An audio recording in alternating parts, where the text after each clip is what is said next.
What's up, fans? Welcome back to the show. Guys, time for the Brys. I hope you guys are having a good day. As you can see, I'm wearing my George Kittle jersey because we got Thursday night football. You already know we got the Giants and the 49ers on tonight. The Brys will make his pick later in this episode, so be on the lookout for that. But yeah, that should be a really interesting one. 49ers looking pretty damn good, 2-0, and then the Giants 1-1. They came off a victory over the Cardinals, 38-21 last week, and then they got blown out by Dallas. Speaking of Dallas, I just found out a couple minutes ago on my phone that star cornerback Trayvon Diggs tore his MCL in practice today, so he's done. That's very unfortunate. A star defensive back for the Dallas Cowboys, he is out. He tore his MCL rather in practice today, so big hit for the Cowboys. Very unfortunate, but yeah, I did just get that notification on my phone just a couple minutes ago, so I just wanted to let you guys know about that. But yeah, Thursday night football. Place your bets, get your fantasy football lineups ready to go. I got George Kittle in 2 of my leagues, thus why I'm wearing the jersey today for this episode. And it's Thursday night football featuring the 49ers, obviously. So one of the top tight ends in the league. He didn't really do that much for me last week. Hopefully he has a big game tonight, but I can see a big game coming out of Christian McCaffrey. Those are my predictions for tonight. So yeah, place your bets, get your fantasy football lineups ready to go for Thursday night football, week 3 already, guys. I'm telling you, flying by, man. But it doesn't even feel like fall. Today is a beautiful day here in Michigan. I don't know how it is everywhere else, but it felt like summer today. So, but yeah, Thursday night football. You know the Brys is going to watch it. I advise you guys watch it as well. Like I said, get your fantasy football lineups ready to go. I hope you guys are doing good in your fantasy football leagues, and then play some bets. I got some sports betting out there tonight, so we got that, and now we got to dive into week 2. Lions versus the Seahawks. We'll do a deep dive into this one. Obviously, last week I just kind of summarized the Lions' victory over the Chiefs from a couple weeks ago, but now they suffered their first loss in overtime. They came back. They were down a few points and they were able to tie it late in the fourth quarter, but yeah, they kind of shot themselves in the foot, and this has kind of been the story, the narrative for the Lions for a really long time now, especially against these decent teams. We haven't beaten Seattle in a very long time. It seems like Seattle has our number. For some reason, we just cannot beat those guys. It's frustrating. It pisses me off. Like I said last week on the podcast, the Lions should have won this game. Lions, I did the final answer that the Lions would win this game. Unfortunately, they lost in overtime. But yeah, shooting themselves in the foot. I mean, yeah, we can blame the officiating. Obviously, the officiating was not the greatest. But I'm sick and tired of using the officials as an excuse. When you go for it multiple times on 4th down and only convert one time, you're not going to win a lot of games like that. When your defense cannot get a sack on Geno Smith, you're not going to win a lot of games like that. When you give up 30-plus points in a football game, you're not going to win a lot of games like that. So, Lions definitely had their struggles in this game, and it showed last Sunday against the Seahawks. But yeah, we'll dive into this one real quick. So yeah, the Lions suffering the first loss at home. Very unfortunate. It was a crazy-ass game, but unfortunately the Seattle Seahawks won. A lot of injuries happened. David Montgomery went down first play of the second half, and this is an article from Tim 20-man, senior writer for the Detroit Lions. Obviously, he's been doing this for a really long time. He does some good pieces for the Detroit Lions. But yeah, in the second half, one of our star running backs gets hurt, and I think he's going to be out for 3 to 4 weeks, so that's unfortunate. C.J. Gardner-Johnson, the big defensive back free agent that we picked up during the offseason, he's out with a pectoral muscle. Looks like he's going to be out for the rest of the season. That's a big blow to that Detroit Lions defense. But Tracy Walker stepping up to the plate. Hopefully he can make some plays this Sunday against the Falcons. So you had that going on. Amon-Ra St. Brown got hurt as well. So yeah, lots of injuries. Doesn't help when star players have battle injuries as well. So maybe that's another reason why Detroit lost. But yeah, it was a crazy ass game. Like I said, injuries. Clock management was horrible by Dan Campbell, him going for it multiple times on 4th down instead of punting or taking the field goal. We'll dive more into that in a little bit, but just a lot of factors as to why the Detroit Lions lost. So yeah, you had that, and then obviously the pick 6 right there from Jared Goff. They were talking about, he had almost 400 pass attempts without an interception. Of course, the announcers always jinx something like that whenever there's a big stat for a quarterback, receiver, whatever, and then they jinx them. of course, he throws a pick six, and that kind of changed the momentum of that game for sure. So you had that going on as well. Injuries, officiating was horrible. It wasn't the greatest, but I'm sick and tired of blaming the officials. But yeah, we couldn't get a sack. Another reason why we lost. No pass rush. Obviously, Aiden Hutchinson was held, literally, especially on that last play in overtime. That drive that CL went really, technically the entire length of the field. I think it was a 75-yard scoring drive that ultimately won the game for Seattle. But yeah, he got held on that last play. I don't care what anyone says. It was a hold. It is what it is. He was getting held every play. It seemed like, but it is what it is. He has to overcome that, and he has to get sacks. That's why we drafted him, because he is our sack guy. He gets those sacks, but we couldn't sack Geno Smith all game. I mean, that offensive line held their own against our defensive line. We couldn't do anything.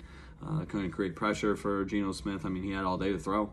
And, he's got two great receivers, Tyler Lockett and can't even speak. Sorry about that. DK Metcalf, two top receivers, and even the tight ends were getting involved too. It's crazy. And they're not usually a tight end throwing team, running the ball. Kenneth Walker had a good game, and getting those receivers touches as well. But yeah, we could not sack Geno Smith to save our life. So defense definitely needs to clean up for Atlanta this Sunday at home. We need to beat Atlanta at home this Sunday. So yeah, it was crazy. It was unfortunate. Defense had a bad game. So yeah, and then Detroit's defense ended up allowing 393 total yards of offense. Same article from DetroitLions.com. 28 first downs and had just one tackle for loss. Like I said, you're not going to win a lot of games doing that. Yeah, it was unfortunate. Like I said, Seattle seems like they kick our ass every year. They have our number for some stupid ass reason. We should have won that game. It is what it is. But yeah, we got those. Those are some reasons why Detroit Lions lost. And then we got to go into Dan Campbell's situation. Obviously, he likes to go for it on fourth down. It's his third year coaching the Detroit Lions, and he's a gambler. He likes to take risks, and sometimes they pay off. Sometimes they're very stupid. In this game, one of them he did convert on the fourth down, and then the other two times he failed. So very unfortunate. It changed the perspective of that game for sure. So yeah, another article from clickondetroit.com. So he went for it 3 times on fourth down in this game. So the first the first section of this article, passing up a field goal attempt. So yeah, this was early in the second quarter. We had a tied ball game. So I don't know why he wouldn't, why pass up on points. Very, very stupid. So the Lions face a 4th down and 4 on Seattle's 31-yard line. So that's an easy field goal for our kicker. And then Campbell chose to extend the drive instead of take the points. In that situation, I think you need to take the points, especially our history with Seattle. They have our number. They've kicked our ass for a while now. It seems like every year we face them, whether we're home or away, they have our number. I mean, they just find a way to beat us. And then how that game was going, I think taking the points would have been the right decision. But it is what it is. I'm not a head coach in the NFL. So they went for it. Jared Goff throws it to Sam Laporta, our rookie tight end, and it was an incomplete pass. It sucks. So now Seattle has that momentum coming onto the field for their offense, and then they actually scored on that drive. So that sucked. So that was the first 4th down that Dan Campbell went for. And then now the second 4th down he went for. So now we're in the red zone, and another 4th down play, which actually worked. It was one play. It was like a end around, and then threw it to Amara St. Brown. It was perfect. We got the 1st down, and then I think we ended up scoring on that drive. So yeah, that was the one time we succeeded on 4th down there. So we had that going on. And then the 4th down at midfield, I think this is the one everyone's really talking about. So we were up 21-17 at one point. 4th and 2 from our own 45-yard line. You got to punt the ball in that situation. No, we're trying to go for it. We tried to pass it to Josh Reynolds, and it was incomplete. So, yeah, you have to take your chances when you do, but at the same time, you got to be smart. You got to play the field position battle, and Dan Campbell did not do that. So, yeah, another reason why the Detroit Lions lost, because Dan Campbell tried to get too greedy instead of just being smart, play smart football, play the field position game, and yeah, we lost. So yeah, we had that going on as well. So yeah, multiple reasons why the Detroit Lions lost, but it is what it is. That week's done. It's over with. We got to focus on Atlanta. We're playing them this Sunday at home. We have to beat them. No questions asked. No doubt about it. We have to beat these guys. That's it. I mean, that's all I'm going to say. The Detroit Lions need to get a victory. If they don't, they are in trouble. And I think starting off 1-2, especially with all the hype that they've been getting all off season, during the draft, and then especially now, they have to win at home this Sunday against the Atlanta Falcons, which is very doable. But that defense needs to get cleaned up. Dan Campbell's got to be smart when it comes to 4th downs. You got to play the field position battle. You got to play smart football, and everyone's got to do their jobs. That's it, man. So we'll see what happens Sunday, but yeah. Tough loss for the Lions at home, especially all those fans, a large fan base, obviously, a loyal fan base, wanting to see the Detroit Lions succeed this year. And unfortunately, we lost to the Seattle Seahawks last Sunday. So we'll see what happens against the Falcons. So now hopping over to Cam Akers. So Cam Akers traded to the Vikings yesterday. I saw that on my phone. So Cam Akers officially a Viking. And then the two teams will swap future 2026 draft picks as a result of Cam Akers going to the Vikings. So very interesting. I mean, he wasn't really being used well, or at all really, this season. So, maybe he can start something with the Vikings. We'll see what happens. But yeah, you have that. And then Kareem Hunt signed a 1-year deal with the Cleveland Browns, coming back to the Cleveland Browns. Spent a few years there. Obviously, you guys saw the Monday Night Football game. One of the Monday Night Football games. We had two this past week, but the Steelers and the Browns. Nick Chubb suffered a gruesome leg injury. I mean, dude, I saw pictures of that, and I was just like, oh, man, that was nasty. And it was, man. That was a brutal injury. Who knows if he's ever going to play again, because he suffered similar injury while playing at Georgia in college. Same leg, too. So you wonder if he's ever going to play again. So thoughts and prayers to Nick Chubb, obviously, top running back in the league. It's just unfortunate to see that, especially a good player like him. So, yeah, hopefully he recovers well. But, yeah, we'll see, what's his future is going to look like. I don't know, man. It's sad. It's sad seeing that. But, yeah, Kareem Hunt signed a 1-year deal worth $4 million.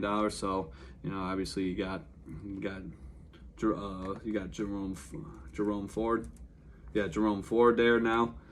You might see a lot of touches this Sunday, but I don't know, maybe Kareem Hunt might see a couple touches as well. So, yeah, Kareem Hunt coming back to the Browns. How you guys feel about that? He used to be a top running back when he was with Kansas City. But now, yeah, kind of just, I don't want to really say an afterthought, but, yeah, he's not like a top running back like he was a few years ago. So, yeah, you have that going on. And then, like I said, other news, as I mentioned earlier in this episode, Trayvon Diggs, star defensive back for the Dallas Cowboys, tore his MCL in practice today, so it looks like he's done for the season. So Cowboys fans freaking out. That really sucks. He is a top defensive player in the league, and, man, you hate to see that too. Lots of injuries, and we're only in week 3, man. I don't get it. It's weird. And it's sad, too, at the same time. So screws up a lot of fantasy football teams, that's for sure. So, yeah.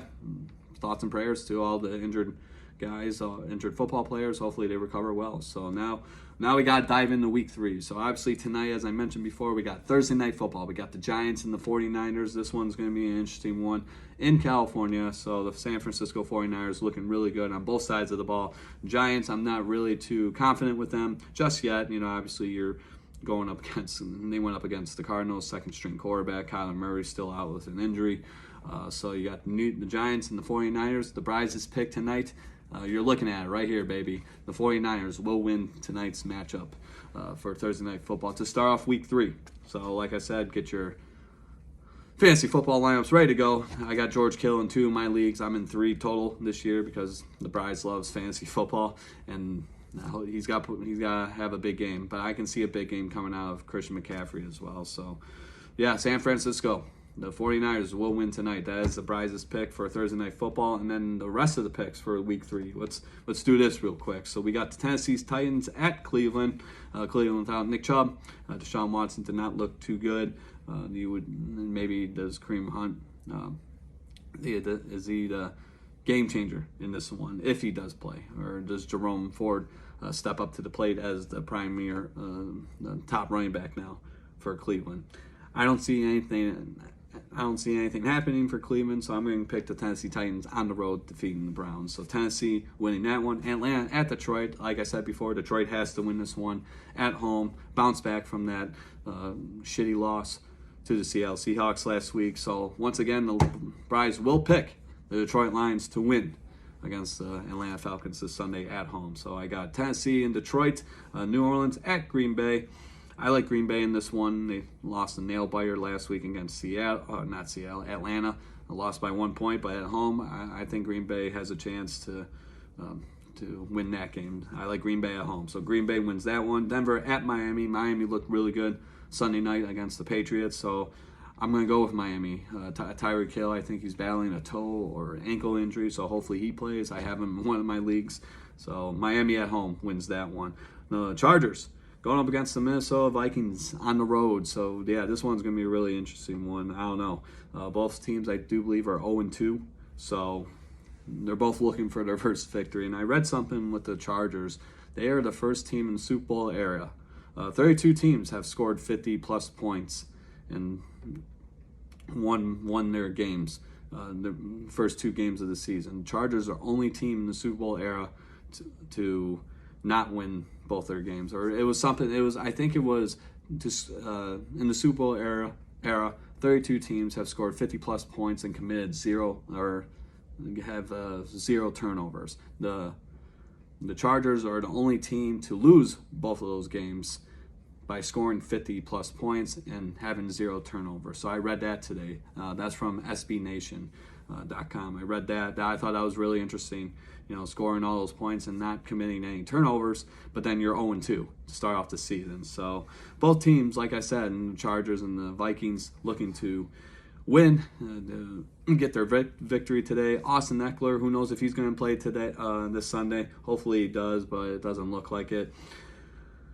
I got the Chargers winning this one. I like Justin Herbert. I got him in one of my leagues, so this is my 3rd week picking the Chargers. Hopefully they get the victory this week, so the Chargers will win that one. That's the Brys' pick for that game. You got New England at New York, so the Patriots at the Jets. Jets are kind of a shit show now without Aaron Rodgers, so I got the Patriots winning that one on the road. Buffalo at Washington. Buffalo dominating the Raiders last week. I think to continue that success, I think Josh Allen, if he protects the ball and doesn't commit interceptions or turnovers, they win that game. So Buffalo beats Washington in that game. Houston at Jacksonville, another division game there. I like Jacksonville at home. Indianapolis at Baltimore. I like Baltimore at home. They're looking very strong right now. Carolina at Seattle. Seattle at home. I like Seattle winning that one. I think Geno Smith's going to have a good game there. Chicago at Kansas City. Justin Fields looking pretty bad right now. Kansas City, obviously a low-scoring affair last week against the Jaguars. They win at home against the Cowboys, or not the Cowboys, the Chicago Bears rather. So Kansas City wins that one against Chicago. Dallas at Arizona. So without their star player, defensive player rather, does Dallas still have that success? And then will this be the 3rd straight week that the Brys picks Dallas to win a game?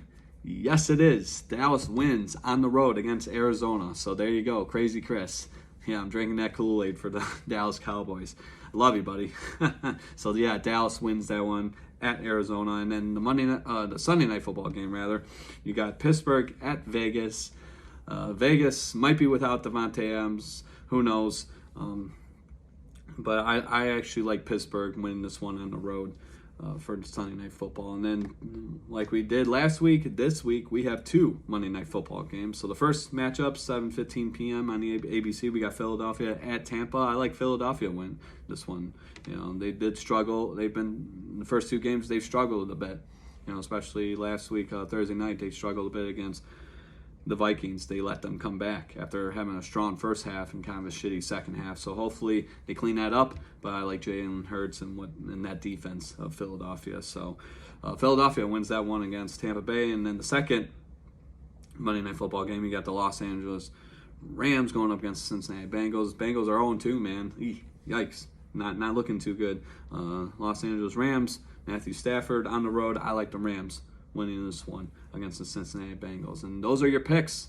Those are the Brys' picks for week 3. So how did I do? Let me know in the comment section. But yeah, the Brys making his NFL picks for week 3. So we got that going on. So yeah, place your bets. Watch some football tonight. Watch some football Sunday and Monday. Get your fantasy football lineups ready to go, and then wear your jerseys, baby. So yeah, we got football on the NFL starting tonight at 8:20 p.m. on Prime Video. So watch that game. It should be an interesting one. So now we got to hop over to college football. Gotta love college. So college football, we actually have some games, interesting games. We got a game on tonight, Georgia State and Coastal Carolina. Tyreek Hill, I do believe, went to Coastal Carolina. So you have that. You got a couple games on tomorrow, Wisconsin at Purdue. So Big Ten matchup there. And then this Saturday, we got Michigan going against Rutgers. Rutgers 3-0. So Michigan has to get their head out of their ass, or J.J. McCarthy specifically, because he threw 3 picks against Bowling Green. Like, if he did that against Penn State or Ohio State, we would have done. So Michigan has to clean that up. Their defense needs to step up to the plate. Like I said, J.J. has to have a big game in this one. So yeah, Rutgers and Michigan, 12 p.m. on Big Ten Network. So go Blue, get that victory.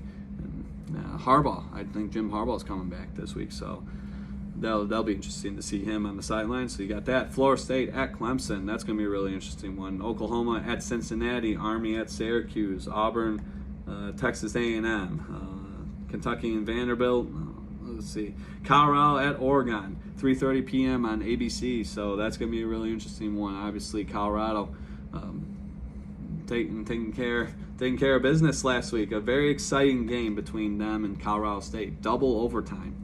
Crazy game. I watched the whole thing with my uncle. I went to his house and we watched it. It was crazy. But yeah, double overtime, taking care of business. They're 3-0 under Coach Deion Sanders, primetime himself. So we'll see if this is going to be really their first true test. Can they handle the Oregon Ducks on the road too? So yeah, that's at 3:30 p.m. ABC. So place your bets for that one. The Brys might actually have to place a bet. We'll see for that game. You got UCLA at Utah, Ole Miss at Alabama. That should be a really interesting one. Hopefully Alabama loses. You got Maryland at Michigan State. It looks like Mel Tucker's out. So you got some Big Ten games on there at 3:30 on NBC. What else do we got here? Got some other games. Oregon State at Washington State. UAB, Georgia, Texas, Baylor, 7:30 p.m. ABC. So the Battle of Texas, really, for that one. Or usually I think it's Texas and Texas Tech. But Baylor, obviously, is in Texas. That should be an interesting one. Number 3, Texas going up against Baylor. And then number 6, Ohio State going up against number 9, Notre Dame. This is going to be a really interesting one. I hate both teams. So, I would rather see Notre Dame win against Ohio State. But, yeah, this one's going to be the game of the week, I do believe. So that's going to be a really interesting one there. Iowa at Penn State, another Big Ten matchup.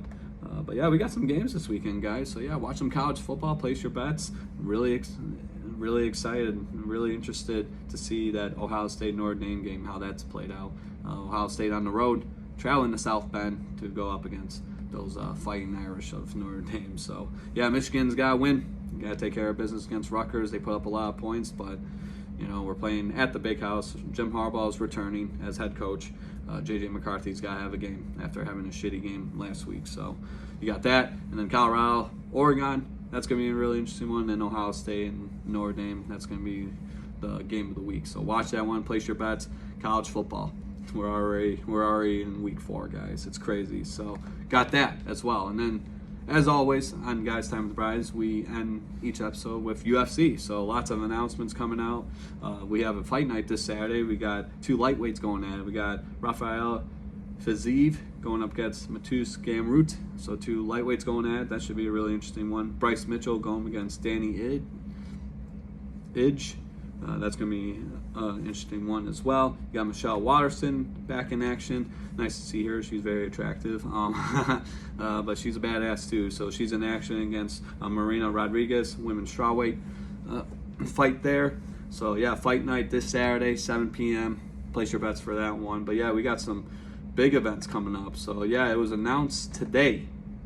So yeah, you got UFC 294 coming in October. Islam Makhachev defending the lightweight championship against Charles Oliveira, and then Khamzat Chimaev going up against Paulo Costa.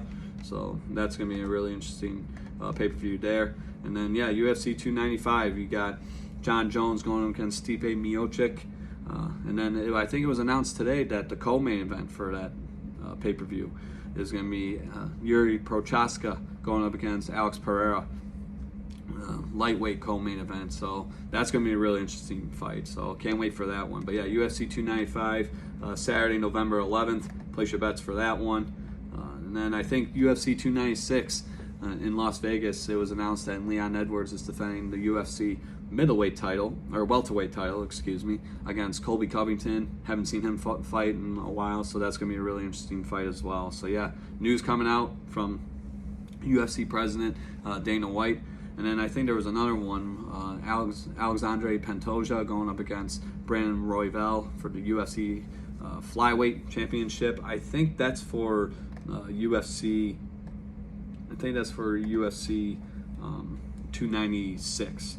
I do believe. I'll have to double check with that one. But yeah, lots of big fights coming up. And like I said, the UFC knows how to do it. But yeah, some big names there for UFC. So yeah, place your bets. We got fight night this weekend, and then obviously we got those pay-per-views coming up within the next couple months to finish out the year. It's been a great year for mixed martial arts, especially in the UFC. They've been putting out some great fight nights and pay-per-views. But yeah, 2023, definitely a year to remember for UFC. So we got that. And with that, Brys is done. So thank you so much for joining me on this episode of Guys Time with the Brys. You already know the drill. It's going to be available on YouTube, Spotify, Apple Podcasts once I edit and do my magic with it. And yeah, I got fantasy, got football on tonight. Fantasy football lineups, get them ready to go. Play some bets on NFL, college football, UFC this weekend. Fun-filled weekend. Lots of sports going on. A lot of big games going on. We got Thursday Night Football on tonight, the Giants and the 49ers. I got the 49ers. As you can see, I'm wearing my George Kittle jersey from Big House Jerseys. My boy Chris out in New Haven, Michigan, selling some great jerseys. So rocking the 49ers jersey tonight. I picked the 49ers obviously to win. So yeah, whoever you're going to pick, play some bets, and then yeah, fantasy football, get those lineups going. So yeah, with that, the Brys is out. So thank you so much for joining me. You guys are amazing. Take care. Watch some sports and play some bets. And take care out there, guys. You guys are awesome. All right. Peace out. The Brys is out of here. See ya.